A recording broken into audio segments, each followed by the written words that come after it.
Okay, so let's talk a little bit before we start about the IPA. What is it and why do we study it? The IPA, or sometimes teachers will say the phonemes, the phonemic chart or the phoneme chart. As we said, it's a new alphabet where you can write the pronunciation.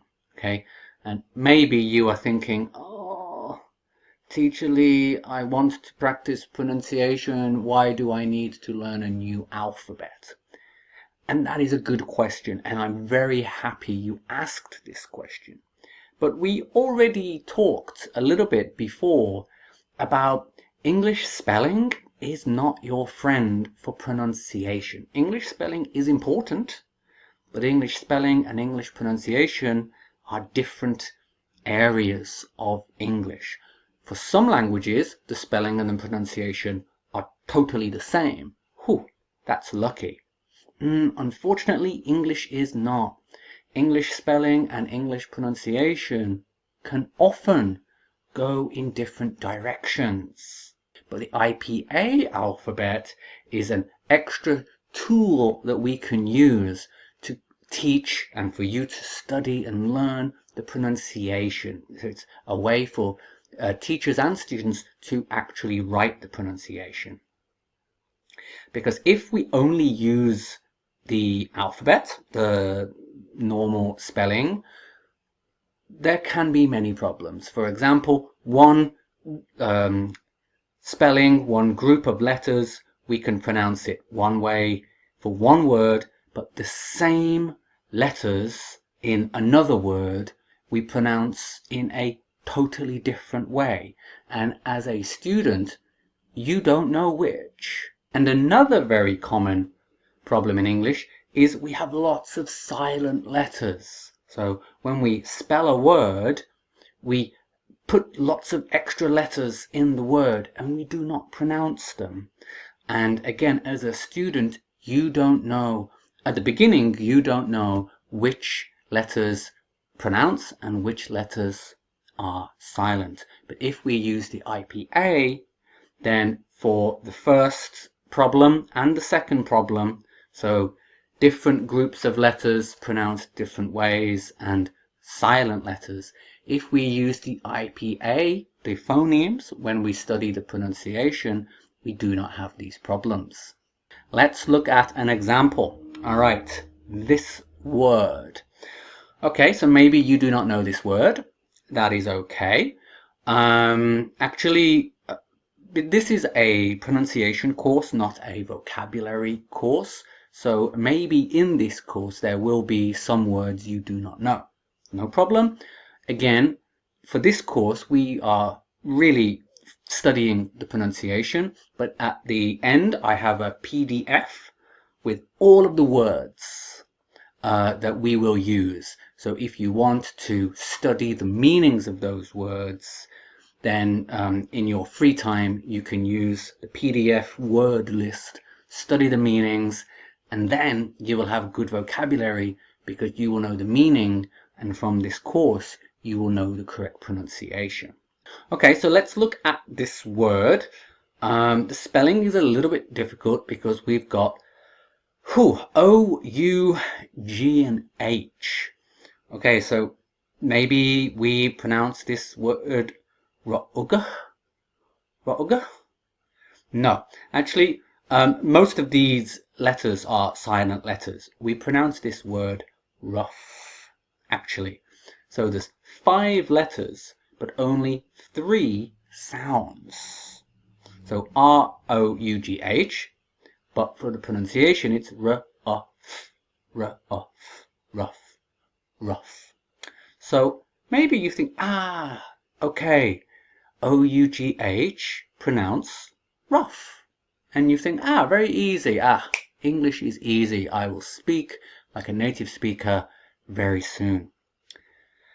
Okay, but so you keep this in your mind. O-U-G-H is pronounced off. And then one day you go to class and you see this word. Okay, so it's T-H-R-O-U-G-H. We know R-O-U-G-H.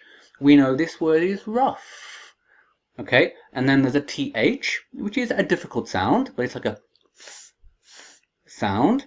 So maybe it's rough, but we put TH at the beginning, so thruff, thruff, thruff.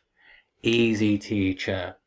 But then your teacher tells you this is not the pronunciation, and this word is pronounced through.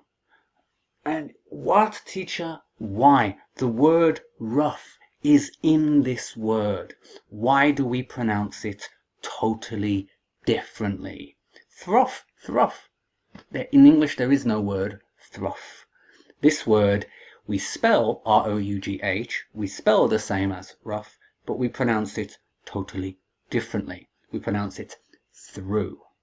Actually, there are reasons why. It's connected to the history of English, because English is a very old language, and there are lots of different steps or stages of English. And I think it's very interesting, but maybe as a student you don't need it. You can research it if you want, but for this course, just know that English spelling is not the friend of English pronunciation.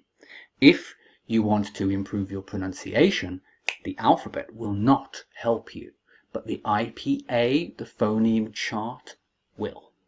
And maybe you have seen the IPA before. For example, maybe you check a word in a dictionary.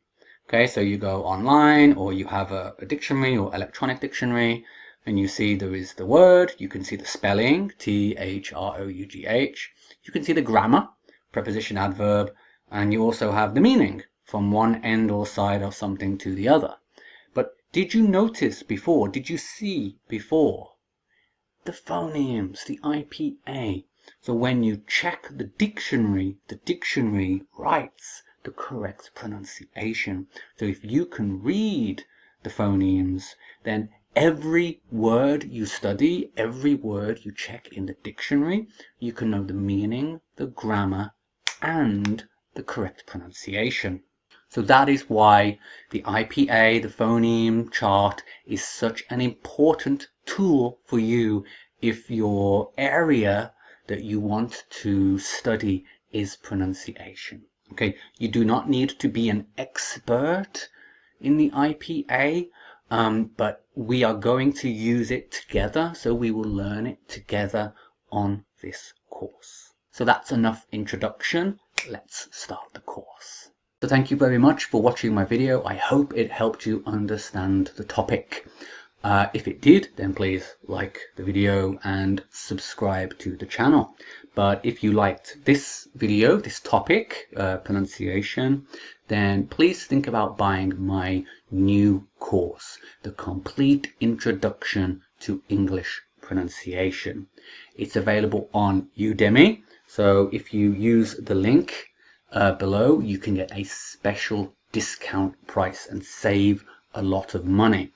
It's 10 hours of video lesson and video activities where I teach you all of the sounds of English. Okay, so thank you very much for watching. See you in the next video.